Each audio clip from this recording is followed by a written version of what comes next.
এবার আসেন উলামায়ে উম্মত। উলামায়ে দাওলা চিনছেন তো নাকি? রাষ্ট্রীয় আলেম, দরবারি আলেম। যেই সময় যে সরকার ছাতাও, বৃষ্টিও যেদিকে ছাতাও ওইদিকে না, আমি বৃষ্টিতে ভিজবো না, আমি অশান্তিতে থাকলে বলবে কি জানেন, আমরা যখন জেলে গেছি না, ওই শ্রেণীর লোকগুলো বলছে দেখছো হুজুরদের বেয়াদবি, হুজুরদের সাথে মনে হয় বেয়াদবি করছে, এই জন্য জেলে যায়। হট বেটা, সমস্ত ইমামরা জেলে গিয়েছে, সাহাবায়ে কেরাম, তাবেঈ, আল্লাহর নবী নিজে জেল কেটেছে, কাটে নাই? কাটে নাই? তাইলে এখন তুমি তোমার হাত টিপে একজন, পা টিপে একজন, মাথা টিপে একজন, খাদেম খুদ্দামের অভাব নাই, আর হালুয়া রুটি আর হাদিয়ার অভাব নাই, পরে আছে বিছনার মধ্যে, পেট এত মুঠা, উরে বাবা, জেলখানায় যাওয়ার ভয় কেন? খেদমত তো করবে না কেউ। এখন সে বলতেছে কি, যেই হুজুরগুলো জেলে গেছে দেখছিস, এদের কোনো না কোনো বেয়াদবি আছে, এরা ব্যর্থ, হ্যাঁ সফল। সে কি? আওয়ামী লীগের চাটুকারিতা কইরা সে কি সফল? সে বিএনপি আসলে বলবে যে বিএনপির সময় সে সফল, তার তো কোনো ব্যর্থতা নাই, তারা কেউ ধরবে না তো, তারা ধরার দরকারও নেই। এবার আসেন 2 নাম্বার, উলামায়ে উম্মত। উলামায়ে উম্মত কারা? এই উম্মত যা চায়, যখন যেটা চায় তখন সেটা বলবে। ও কথা বলে বুঝেন নাই? উম্মত মানে এরা দরবারি আলেম না, কিন্তু এরা হলো সেলিব্রিটি আলেম। সেলিব্রিটি আলেম বুঝেন? মানে এরা হলো ভক্তদের ভক্ত। এটা বুঝতে একটু সময় লাগবে। ভক্তদের ভক্ত, মানুষকে দেখা যায় তার ভক্ত, কিন্তু বাস্তবে সে হলো ভক্তদের ভক্ত। কিরকম? যে মানুষ যখন যেটা চায় তখন সে সেটাই করে। যখন মানুষ দেখে যে ভারত বিরোধিতা করলে এখন মানুষ খুশি হবে, ভারতের বিরোধিতা করে। যখন দেখে এখন আওয়ামী লীগের বিরোধিতা করলে সমস্যা নাই, আওয়ামী লীগের বিরোধিতা করে। মানে যখন মানুষ দেখে যে ফিলিস্তিনের পক্ষে থাকা দরকার, এখন ফিলিস্তিনের পক্ষে থাকে। আমি মনে হয় বুঝাইতে পারি নাই। আর একটু আরো সহজ করে দিব, আরো সহজ করে দিব। মনে করেন ফিলিস্তিনে হামলা করতেছে কারা? ইসরায়েল। কিন্তু ইসরায়েল তো সকলের 3 নাম্বার বাচ্চা, হামলা করাইতেছে তো আমেরিকা। বুঝেন নাই মনে হয়? হামলা করাইতেছে কে? আমেরিকা। আমেরিকার প্রেসিডেন্ট বলে কয়ে সে গাজাকে ধ্বংস করে দেবে। ডোনাল্ড ট্রাম্প, সারা পৃথিবী দেখছে, সারা পৃথিবী দেখতেছে ডোনাল্ড ট্রাম্প গাজাকে ধ্বংস করে দিবে। কি করবে? ধ্বংস করে দিবে। এবং সেখানে সে ফ্ল্যাটের ব্যবসা করবে, এগুলো বলতেছে। সে এখানে ব্যবসা করবে, বাণিজ্য করবে সে। আমাকে বলেন, আপনাকে বিরোধিতা করলে, ফিলিস্তিনের যুদ্ধ বন্ধ হোক এটা অন্তর থেকে চাইলে, আপনাকে প্রথম বিরোধিতা করতে হবে আমেরিকার। প্রথম বিরোধিতা করতে হবে কার? আমেরিকার। যদি আমেরিকার বিরোধিতা করতে না পারেন, ইসরায়েল ইসরায়েল বলে চিৎকার করেন, বোঝা গেল ইসরায়েলের কথা বললে তো আর দেশে কিছু হবে না, ইসরায়েলের কথা বলতে তো মজাই। উলামায়ে উম্মত কিন্তু উলামায়ে মিল্লাত একটু আলাদা। আল্লাহ মাফ করুক, আস্তাগফিরুল্লাহ ওয়া আতুবু ইলাইহি। বুঝে নিবেন আপনারাই। বলেন হুজুর সবাই তো বলে হক, সবাই তো বলে সঠিক, সবাই তো বলে সত্য, সবাই হক, সবাই সত্য, সবাই বলে হুজুর আমরা কোনটা চিনবো? এই যে চিনেন, এগুলো বলে দিচ্ছি, এখন বুঝবেন। আপনি নাম বলার দরকার নেই, এখন আপনি চিনবেন উলামায়ে দাওলা কারা, উলামায়ে উম্মত কারা। উম্মত কারা? আবারও বলি, মানে ভক্তদের ভক্ত। সেলিব্রিটিজম মানে তার সেলিব্রিটিগিরি ধ্বংস হয়ে যাবে, এই জন্য অনেক সময় হক কথা বলে না। বুঝেন নাই মনে হয়? তার সেলিব্রিটিগিরি ধ্বংস হয়ে যাবে, এই জন্য কি করে না? হক কথা সবসময় বলে না। জনগণ অসন্তুষ্ট হয়ে যাবে। জনগণ, আল্লাহ যেখানে জনগণরা অসন্তুষ্ট করতেছে, ওয়ালাকিন্না আকসারহুম জাহিলুন ওয়ালাকিন্না আকসারহুম ফাসিকুন ওয়ালাকিন্না আকসারহুম যালিমুন, আল্লাহ নিজে বলতেছে আমার বান্দাদের মধ্যে বেশিরভাগ জালেম, আমার বান্দাদের মধ্যে বেশিরভাগ ফাসিক, আমার বান্দাদের মধ্যে বেশিরভাগ জাহেল। কে বলতেছে? আল্লাহ। আর সে গণতন্ত্র কি কয়? গণতন্ত্র কয় সব মানুষ মিল্লা ভোট দিয়া যারা নেতা বানাইবো হেই হয়ে যাইব নেতা। তো আল্লাহ তো বলতেছে ওয়ালাকিন্না আকসারহুম যালিমুন ওয়ালাকিন্না আকসারহুম ফাসিকুন, বেশিরভাগ জালেম, বেশিরভাগ ফাসিক, বেশিরভাগ জাহেল। বাস্তবতা কি? বাস্তবতা কি? একটা চোরের ভোটের যে মূল্য, একটা বাটপারের ভোটের যে মূল্য, শাইখুল হাদিসের ভোটের সেই মূল্য। কথা কয় না?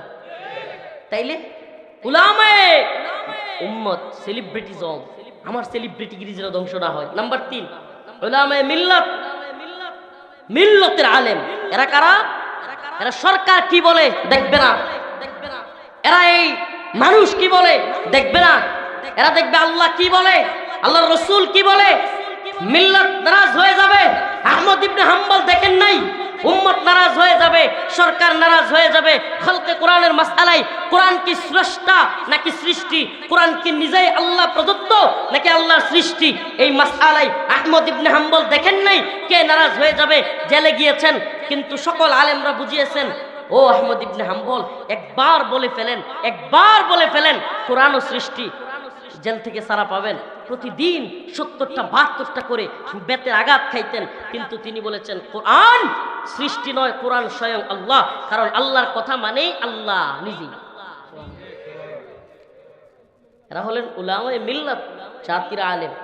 প্রিয় ভাইরা আমার, বন্ধুগণ আমার, এখন আমাদেরকে বুঝতে হবে উলামায়ে উম্মত, উলামায়ে মিল্লাত, উলামায়ে দাওলা, আমরা কাদের পক্ষে থাকবো, এটা আমাদেরকে বুঝতে হবে। আমাদেরকে বুঝতে হবে যে আমরা কাদের পক্ষে থাকব। আজকে আপনি উলামায়ে মিল্লাতকে জঙ্গিবাদী ট্র্যাক দিচ্ছেন, মৌলবাদী ট্র্যাক দিচ্ছেন, আপনি আজকে সেলিব্রিটিজমের পিছনে পড়ছেন, আজকে আপনি ভাইরালের পিছনে পড়ছেন। ভাইরাল বক্তা ছাড়া, সুরেলা বক্তা ছাড়া, জজবাতি বক্তা ছাড়া আপনার চলে না। আবার আপনি দিন শেষে সবচেয়ে বড় খুলুসিয়াতের বয়ান দেন, আপনি সবচেয়ে বড় মুখলেস, আপনি সবচেয়ে বড় তাকওয়াবান। না ভাই, আপনি তাকওয়াবান নন।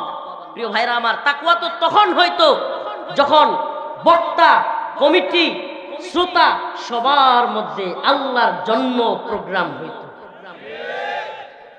হ্যাঁ, বুঝে আসছে? এবার আমার আয়াতে চলে যাব, তার আগে আরো 2-3টা কথা বলে নি, কষ্টের কথা, শেষ কথা। প্রিয় ভাইরা আমার, আমরা যারা প্রোগ্রাম করি সারা দেশে মোটামুটি পরিচিত, এদের কমন সমস্যা বলি, এইভাবে খোলামেলা কেউ বলবে না। নিজের বিনাশ কি নিজে কেউ করবে নাকি? হ্যাঁ, খোলামেলা কথা বলি। আমি ওরকম হাদিয়াটা দিয়ে নিতাম না, সবার সামনে বলি, এগুলো আমারে যারা চিনেরা জানে। ওমা, দিন শেষে মাহফিলে যাই, যাওয়ার পরে যখন ফিরি তখন শুনি সর্বনাশ, আমারে যে দাওয়াত দিছে সে মূলত ওই কমিটির কেউ না, এবং সে যার মাধ্যমে দাওয়াত দিছে সেও কমিটির কেউ না। যে কমিটি সে আমাকে দিছে 20,000, খবর নিছি কি ভাই আমারে মাত্র 20,000 টাকা হাদিয়া দিলেন, এত দূর থেকে আসলাম, এত পরিশ্রম করে গাড়ি নিয়ে, এত কষ্ট করে, সাথে কয়েকজন লোক নিয়ে এত দূর থেকে 10-15,000 20,000 টাকা হাদিয়া দিলেন। কয় হুজুর বলেন কি, 80,000 টাকা দিছি। আমি তো মাথার থেকে বললাম কি 80,000 টাকা কেমনে দিলেন? কয় হুজুর আপনারে এখন মাত্র দিলাম 20,000, প্রথমে আমরা যাকে পাঠাইছিলাম তার কাছে দিছিলাম আরো 20,000। কত হয়েছে? 40। মাইরা দিছে কে? ওই কমিটির সাথে যার যোগাযোগ সে কি করছে? মাইরা দিছে। এখন সে বলতেছে আরো 20,000 টাকা লাগবে। পরে জানা গেল যে বক্তার কাছে গেছিল সেও মাইরা দিছে আরো 20,000। কত হইল? জানতে জানতে জানা গেল কমিটির থেকে যেই হুজুর কিংবা যেই লোক বক্তার পকেটে আইনা হাদিয়া দিয়েছিল সেও মাইরা দিছে 20,000। হুজুর পাইল কত? ও এখন কি গায়ে লাগতেছে কারো? হুজুর পাইল কত? কিন্তু কমিটির বা মাদ্রাসা মসজিদ কর্তৃপক্ষের বা প্রোগ্রাম কর্তৃপক্ষের গেল কত? আমি অবাক হয়ে গেলাম, কিরি চাহিদা তো আমার 80,000, মানুষ আমাকে দেখ আর যাকেই দেখ মানুষ মনে করে হুজুরকে 80,000 বা লাখ দেওয়া হয়েছে। দিন শেষে আমি পাইলাম কত? কয়টা বলবো, বুড়ি বুড়ি প্রোগ্রাম। এই মানুষ গ্রামে গঞ্জ থেকে, নওগাঁর মান্দা থেকে আমার এলাকায় যাইতে পারে? তখন খালি ওয়াসেতা মাধ্যম খুঁজে কার মাধ্যমে হুজুরকে পাওয়া যাবে। কথা বুঝেন নাই না? বুঝাইতে পারি নাই? খালি মাধ্যম খুঁজে হুজুরকে কেমনে পাওয়া যাবে, কারণ ওই হুজুরের নাম্বারও নাই, যোগাযোগের সিস্টেমও নাই। হঠাৎ করে একজন পাওয়া গেছে যে বলতেছে আমি হুজুরকে জোগাড় করে দিতে পারবো। আর সে কি করে? সেও নিজে পারে না, আরেকজনকে ধরে। এইভাবে ধরতে ধরতে মাশাআল্লাহ হাদিয়া যায় এতটি, কিন্তু হুজুর পাইছে অল্প। এই যে এই জন্য বললাম যে আপনারা যে আমাদেরকে বলেন লাখ টাকা 1.5 লাখ টাকা হাদিয়া দেন, হাদিয়া যায় কই? এই যে হাদিয়া যায় ওই জায়গায়। এখন হইল বাস্তবতার নিরিখে কথাগুলো কেন বলছি। আজকে আল্লাহ মাফ করুক, মুরব্বীরা কষ্ট নেবেন না মঞ্চে যারা আছেন। আজকে আমাদের দিনদারিতা কোথায় গেল? আমাদের তাকওয়া কোথায় গেল? আল্লাহর জন্য কাজ করা, আমরা বলি মাদ্রাসার জন্য, দ্বীনের জন্য কাজ করতেছি, দ্বীনের কাজ কোথায় গেল?